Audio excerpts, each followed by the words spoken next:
Bem, a respeito dessas adulterações que vocês estão vendo aí, agora no Inário número 5, eu venho pregando, falando, desde o ano 2000, que o ministério não acredita, primeiro, no primeiro ponto de doutrina, que a Bíblia que diz que a Bíblia é a infalível palavra de Deus inspirada pelo Espírito Santo.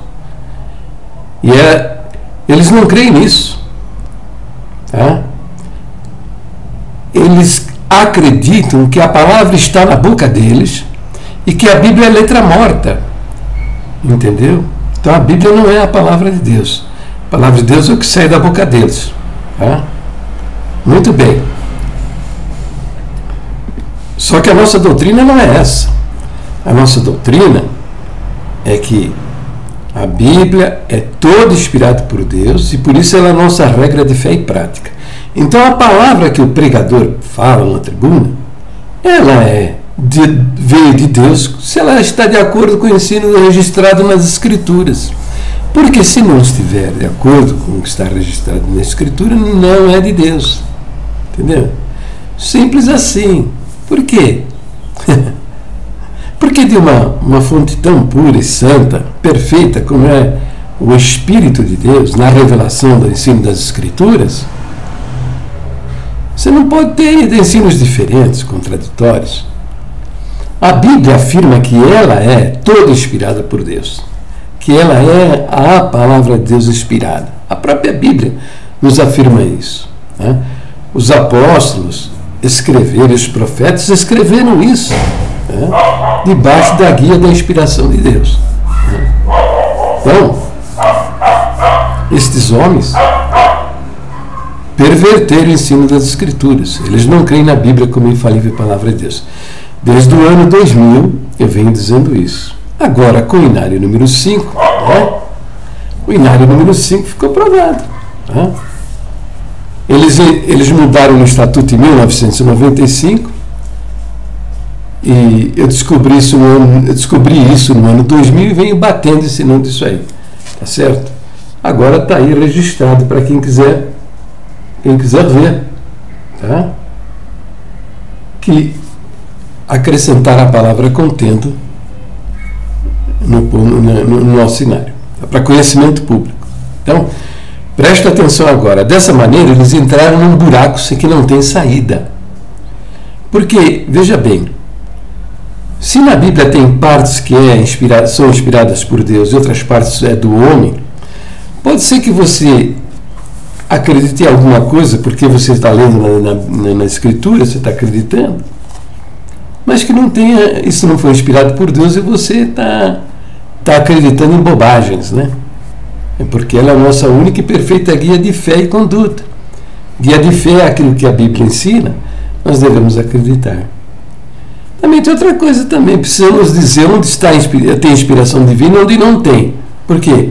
Pode ser que você esteja praticando alguma coisa, fazendo alguma coisa, porque você viu escrito na Bíblia, mas aquilo não é da inspiração divina, não é de Deus, é do homem.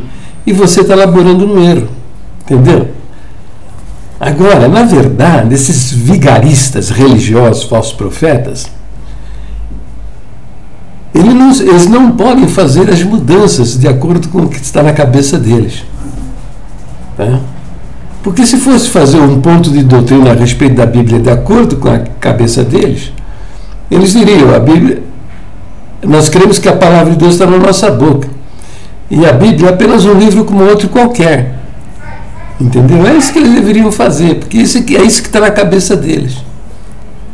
Né? Bom, mas eu venho explicando isso desde o ano 2000, que os caras perverteram o primeiro ponto de doutrina, que eles não creem na Bíblia como infalível palavra de Deus. Infelizmente, o ministério de Jandira está indo no mesmo rumo. Eles não têm um posicionamento a respeito disso. Não tem um posicionamento a respeito disso. Quando esse ensino deve ser rejeitado. Deve ser rejeitado. Porque é falso e mentiroso. Desde o ano 2000 também eu digo que eles não creem na divindade de Jesus Cristo. Entendeu? há todo um esforço de negar a divindade de Jesus Cristo. Tá certo? Que é uma coisa muito clara na Bíblia, nas Escrituras. Eu já tenho feito vídeos a respeito, explicando isso. E também tenho escrito muito a respeito disso.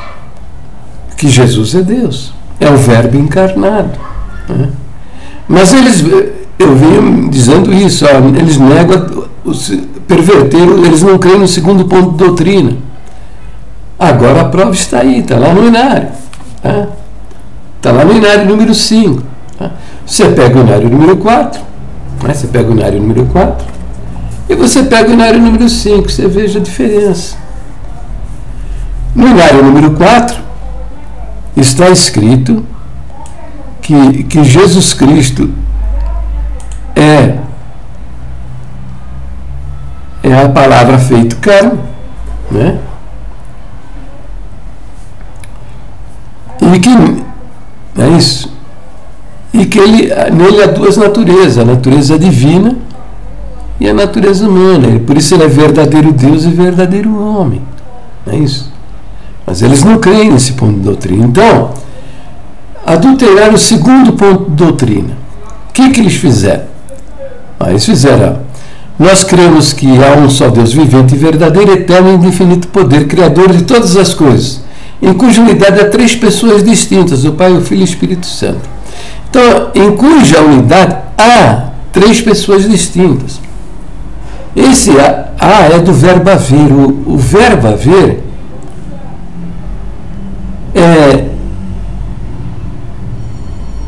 indica uma situação permanente, que não muda, que não se altera. Então, eles substituíram, no segundo ponto de doutrina, o verbo haver pelo verbo estar. O verbo estar indica uma situação transitória, uma situação que muda. Tá? Então, por quê? Veja bem, hoje eu estou doente, mas amanhã eu posso estar curado. Né? Hoje você está trabalhando, mas amanhã, se você for mandado embora da firma onde você trabalha, você está desempregado. Então foi isso que eles fizeram. Também retirar a palavra distintas. Em cuja unidade há três pessoas distintas. Retirar a palavra distintas. Tá? Ficou apenas que nele estão três pessoas. Para por aí. Esse é um esforço de negar a divindade de Jesus Cristo. Eles têm um problema sério também para mudar, que é o terceiro ponto de doutrina. Como é que vai mudar isso aí? Eu não sei, mas esses homens são criativos demais. Né? Então, por meio de linguagem subliminar, eles estão passando esses conceitos falsos de que Jesus Cristo não é Deus.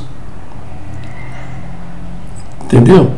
Então, eles vão dar um jeito de sair daqui 5, 10, 15, 20 anos, vão também adulterar esse ponto de doutrina, não eliminá-lo, tirar.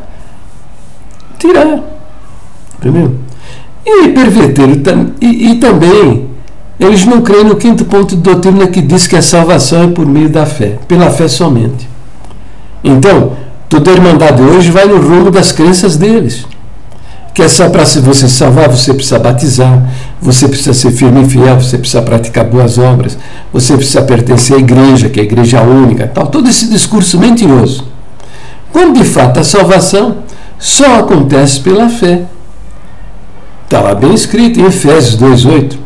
Porque pela graça sois salvos por meio da fé. E isso não vem de vós, é dom de Deus, não vem das obras para que ninguém se glorie. Muito bem. Mas agora eu vou explicar para vocês. Eu tenho feito vários vídeos explicando que Jesus Cristo é Deus encarnado. Porque Ele é o Verbo de Deus, Ele veio diante de Deus. Então entenda uma coisa. Na eternidade, não existia essa relação pai e filho. Não existia essa relação pai e filho. Existia o Verbo. João fala no primeiro capítulo, no capítulo 1, verso 1, no princípio era o Verbo estava com Deus, o Verbo era Deus. Então não existia essa relação. Ele é o verbo, ele veio de dentro de Deus.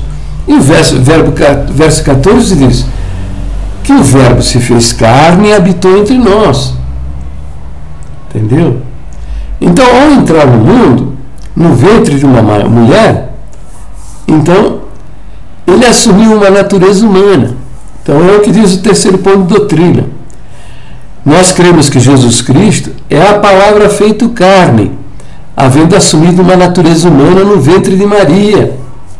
Então, ele foi um esperma, quer dizer, uma semente, que fecundou o óvulo de Maria. Ele foi um zigoto, ele foi um feto, ele foi um bebê e se fez homem. Quando entrou no mundo, o anjo disse aos seus pais, José e Maria, que lhe desse o nome de Jesus. E Cristo é um título. Se você ver lá no Velho Testamento, você vai ver reis recebendo o título de Cristo. Cristo é no grego. No hebraico, você vai ver o título é Messias. Messias, que quer dizer, significa o ungido de Deus. Então, lá no Velho Testamento, reis e sacerdotes receberam o título de ungido, que significa Cristo na língua grega. Entendeu? Agora eu quero explicar uma coisa que é um detalhe, sabe? Mas é muito importante que vocês tomem conhecimento disso. Veja bem, na língua portuguesa nós temos a palavra saudade. E eu escuto sempre dizer que a palavra saudade, representando aquilo que ela é exclusiva, da língua portuguesa. O inglês, o francês, o espanhol, o alemão não tem uma palavra para exprimir esse sentimento tão bonito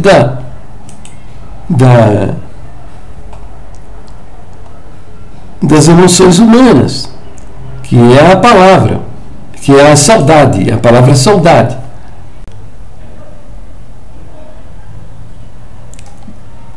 Então veja, no grego também nós temos uma palavra que tem um sentido, um significado muito especial e que nós não conseguimos traduzir exatamente o que está no original grego.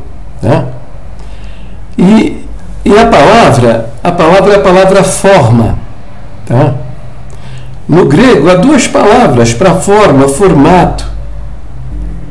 Assim também no grego, nós temos a palavra forma, que é traduzido para a língua portuguesa como forma, formato, imagem, aparência, Entendeu?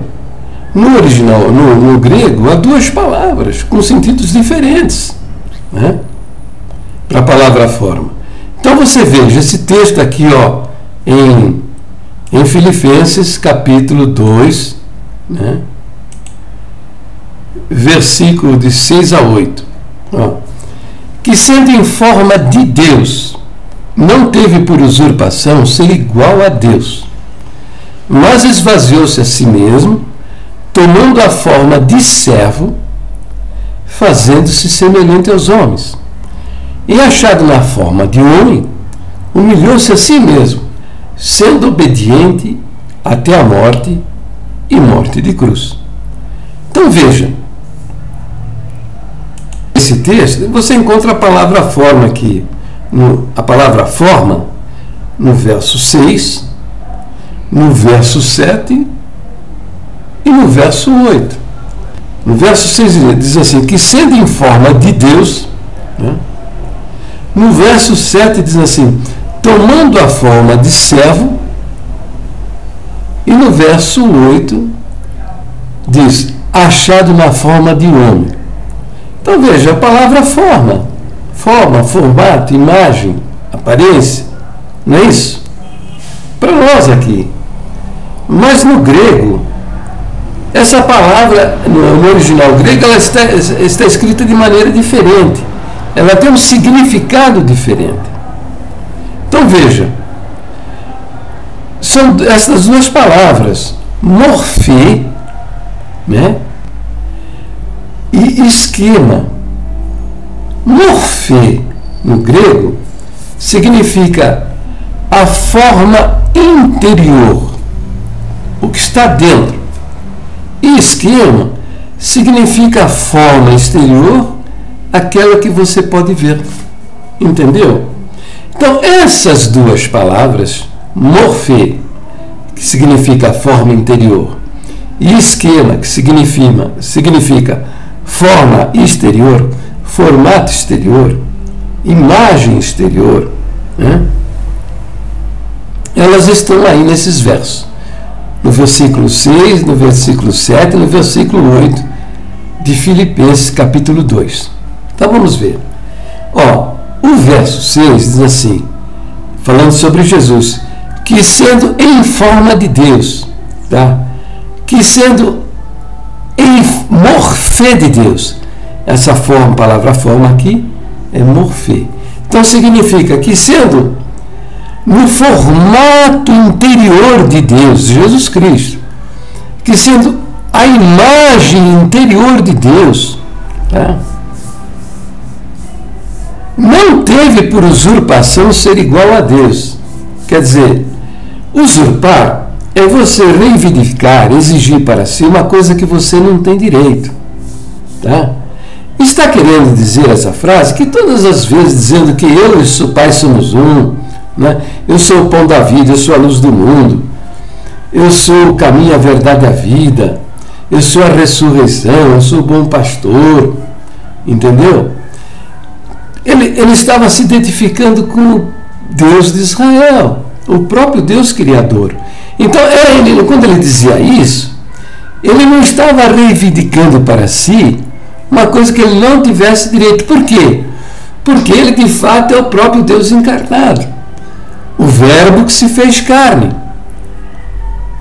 Entendeu? Depois segue dizendo, não teve por usurpação ser igual a Deus. Veja que Jesus está dizendo que, Paulo está dizendo que Jesus é igual a Deus. Igual significa o quê? Mesmo tamanho, mesma consistência, mesma textura, mesma cor, mesmo caráter, mesma essência. Entendeu? Isso significa, quer dizer igual. Ele não é semelhante a Deus. Igual a Deus. Como você não é igual a mim. Você é meu semelhante. Não há nenhum igual ao outro. Nós somos diferentes nas digitais, na íris do olho, no DNA, somos diferentes, não há dois iguais. Mas Paulo está afirmando que Jesus Cristo é igual a Deus, na sua forma interior, no seu formato interior, na sua imagem interior, igual a Deus, porque é o próprio Deus que encarnou. Diz mais, aqui diz assim, mas esvaziou-se a si mesmo. É difícil, a maioria das pessoas, se não tiver um consciente exame das Escrituras, e às vezes por falsos ensinamentos, é difícil compreender que Jesus Cristo fosse o Deus encarnado. Por quê? Porque ele sentia fome, fraqueza, cansaço, tinha emoções, chorava, sentia depressão, tristeza, sentia agonia. Então você vê este Deus descrito nos evangelhos. A maioria das pessoas acha, não, Deus não poderia ser isso de maneira nenhuma. Mas Paulo está dizendo aqui que ele esvaziou-se de si mesmo. Como poderia Jesus esvaziar-se de si mesmo na encarnação? Como é que Deus poderia esvaziar-se de si mesmo na encarnação? De que maneira ele se esvaziaria? Se esvaziar dessa morfê, essa forma interior, esta imagem interior, esta essência de Deus que ele era, como é que ele poderia se esvaziar? É que ele, de uma maneira maravilhosa, ele não exerceu seus poderes de onisciência. Você lendo os evangelhos, você vai ver que ele afirma, quanto àquele dia, àquela hora, ninguém sabe, só o Pai. Entendeu? Porque ele afirma que ele não sabia. Né? Ele teve que aprender pela sua experiência e pelas informações adquiridas até de outras pessoas, né? Teve que aprender, crescer em conhecimento e em sabedoria, como está nas Escrituras. Entendeu? Por quê? Porque ele esvaziou-se da sua onisciência. A Bíblia diz que, o Novo Testamento diz que ele foi tentado por Satanás. Como Deus pode ser tentado? Se um dos atributos divinos é a santidade absoluta. Mas ele esvaziou-se disso. Entendeu? E foi homem como nós, sujeito às mesmas fraquezas e às tentações. Né? Onipresença, que é um atributo divino, Deus está em todos os lugares. Ele se esvaziou disso. Ele se esvaziou da sua onipresença. E a sua divindade ficou confinada a um corpo humano, que recebeu o nome de Jesus Cristo. Entende? Onipotência. Deus é onipotente, é um atributo divino. Jesus Cristo, na leitura do Novo Testamento, você vê, ele não era onipotente. Fizeram de tudo com ele, bateram, cuspiram, pregaram na cruz. Ele não era onipotente. Ele viveu na dependência do Espírito Santo. Leia lá no capítulo 4 de São Mateus que o Espírito de Deus o levou para ser tentado no deserto. Por 40 dias teve fome, sede, aflição, e aí foi tentado. Então, por que isso? Por que isso? Bom, primeiro, precisávamos de um Salvador, alguém que nos justificasse diante de Deus, para ser o autor da nossa salvação. E para isso, ele precisava ser igual a nós. Igual a nós. Semelhante a nós e igual a nós. Por isso, ele encarnou num corpo no ventre de Maria, encarnou no óvulo de Maria e entrou no mundo. Né? Mas para poder realizar a obra da salvação, ele precisou esvaziar-se de si mesmo.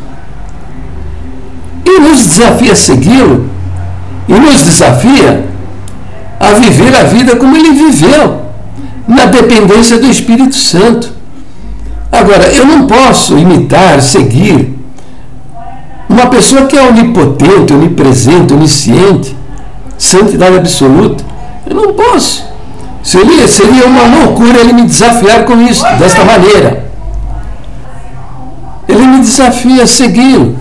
Eu não posso seguir uma pessoa que é onipotente, onipresente, onisciente, santidade absoluta. Seria um absurdo ele fazer esse desafio, me desafiar a segui-lo. Vinde após mim, eu vos farei pescadores de homem. Paulo recomenda para sermos imitadores de Cristo. Sede meus imitadores como eu sou de Cristo. Por isso, ele precisou esvaziar-se de si mesmo. Aí depois segue dizendo, tomando a forma de servo. Novamente aqui encontramos a palavra forma. E ela é a mesma palavra forma usada no verso 6, que diz que ele existia na forma de Deus, na morfê de Deus. A palavra morfê também, tomando a forma de servo, tomando a morfê de servo. Quer dizer, ao entrar no mundo como um ser humano, o seu interior, a morfê interior dele era a morfê humana também, sentindo depressão, tristeza, angústia. dúvidas, a possibilidade de ser tentado como nós, exatamente como nós. Por isso você vê ele, os evangelhos dizer que ele sentia tristeza, sentiu a agonia da morte, né? Entendeu? Então ele tomou a forma interior do homem, fazendo-se semelhante aos homens, né? Então aqui já não é igual. Ele tornou-se semelhante a você e a mim, quer dizer, tinha 2 olhos, nariz, boca, orelhas, né? Igual, semelhante a você e a mim. Não igual a você e a mim, porque não há iguais entre nós. Existem semelhantes, né? Depois segue dizendo, o verso 8 diz assim, e achado na forma de homem. Novamente a palavra forma que nós encontramos na língua portuguesa, encontramos no verso 6, no verso 7 e no verso 8. Agora aqui, só que no grego, a palavra forma aqui é outra palavra.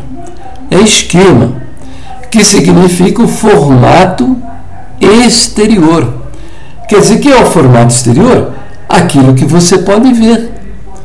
Então, e achado na forma de homem, quer dizer, achado, os homens quando andavam entre as pessoas, achavam Jesus, e achavam o quê? Aquele homem, entendeu? Como ele viu as outras pessoas, o exterior de Jesus, né? Então, achado na forma exterior de um homem, humilhou-se a si mesmo, sendo obediente até a morte, e morte de cruz.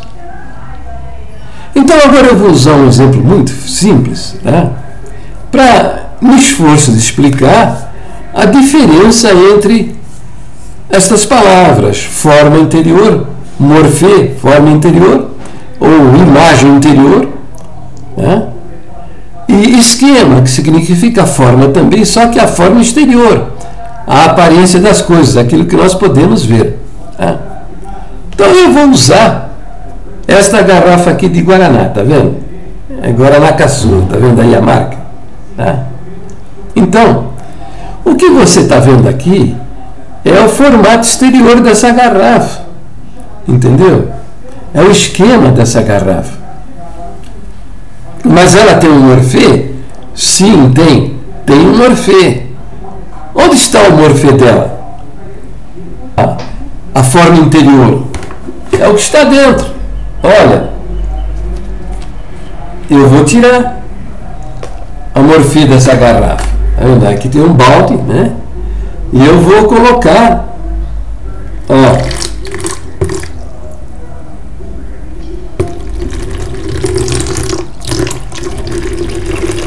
estou colocando no balde a essência da garrafa, o conteúdo dela, a morfê dessa garrafa.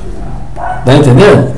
Então você tem um esquema, que é isso aqui, você pode ver, né? E o morfê? O morfê está aqui? Não, não está mais, ó.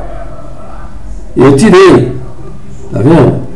Eu tirei de dentro da garrafa e joguei dentro do balde o morfê dessa garrafa. Então,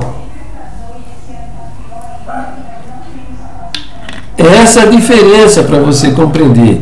Morfê, esquema é aquilo que você pode ver. As pessoas olhavam para Jesus e viam ele um homem como os outros homens. Mas dentro dele tinha a morfê do homem. Quando ele assumiu a natureza humana, ele também assumiu a morfê do homem, a imagem interior do homem, o formato interior do homem, que são as suas emoções, e angústias, e prazeres, e tristezas. E também entrou no exterior, no corpo do homem, com o morfê de Deus.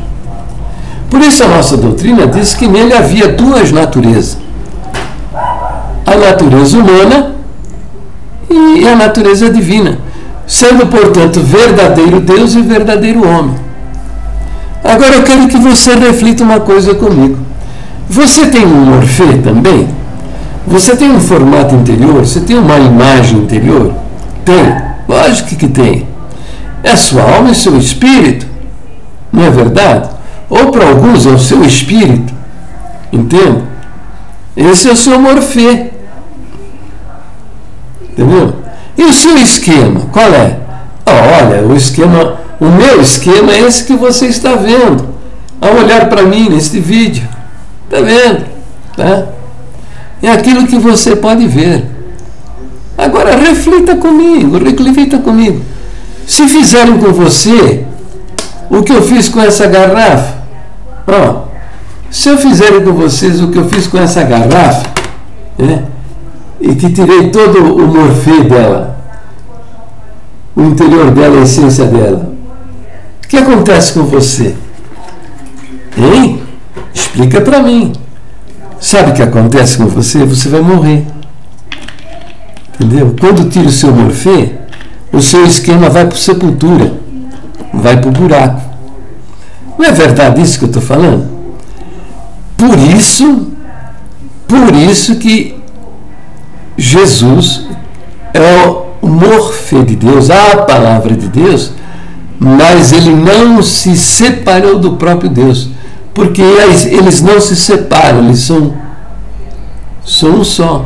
Como Jesus falou, eu e o Pai somos um. Entendeu? A doutrina está dizendo exatamente isso, né? Que Jesus Cristo, nós cremos que Jesus Cristo, Filho de Deus, é a palavra feito carne.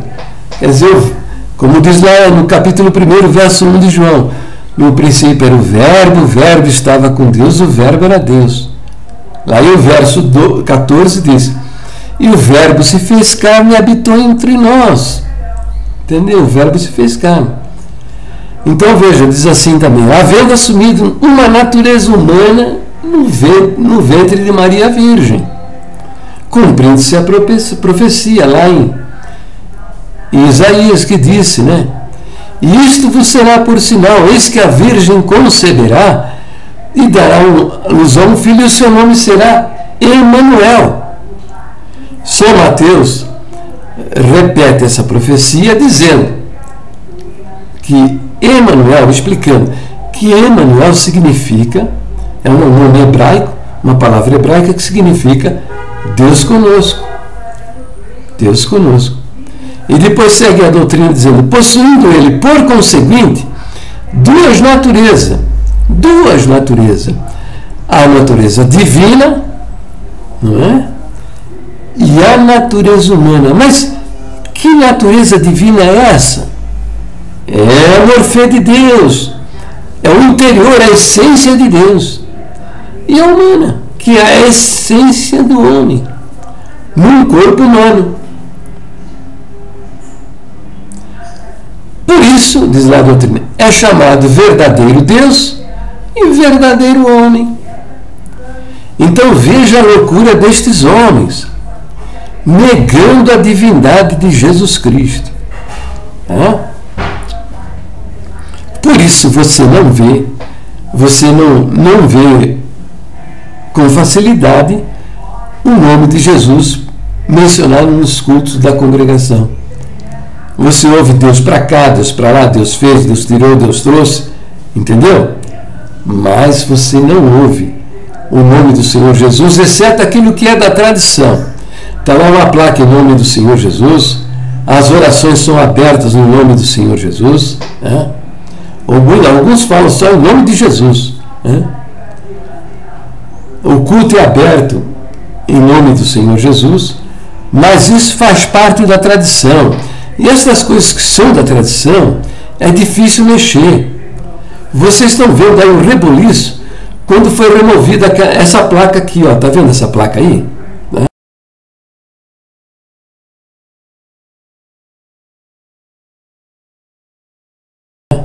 Quando eles retiraram essa placa, acho que foi no ano de 1998, acho que foi, que retiraram a placa dentro da igreja, houve uma perturbação por causa disso. Por quê? Porque faz parte da nossa tradição. Mas eles estão indo devagar. Essas adulterações do primeiro ponto de doutrina, do segundo ponto de doutrina, Eles não creem nisso já há 50 anos. Mas eles vêm plantando isso nos cultos por meio de linguagem subliminar, até que toda a irmandade esteja mentalmente preparada para eles cometer esse crime. Entendeu? Mas, de fato, preste atenção. Quando você vai a um culto e o ministro assume a tribuna, do culto, você, naturalmente, acredita que ele está em harmonia com os 12 pontos de doutrina. Você acredita. Isso é natural. Você nem questiona isso. Na sua cabeça, ele é um homem que se harmonizou com as doutrinas da igreja. Mas, de fato, não é assim. Ele não crê em nada disso. Não crê em nada disso. Então, quem são estes homens? Quem são estes homens? São impostores. Isso diante da irmandade. Porque eles não creem nas doutrinas da igreja, são impostores. E a condenação para homens impostores é triste na Bíblia, viu? A palavra de Deus diz que os homens perversos e impostores irão de mal a pior, enganando e sendo enganado. Entendeu? Agora, como as nossas doutrinas, esses 12 pontos de doutrina, são crenças ortodoxas, quer dizer, o que eu quero dizer com ortodoxas? São crenças acreditadas pelo cristianismo ao longo dos séculos. Entendeu? Então, estes homens, diante da Bíblia, de negarem o ensino das Escrituras, com essas heresias que eles têm nas suas cabeças, são falsos profetas, obreiros da fraude, são obreiros fraudulentos. Obreiros fraudulentos.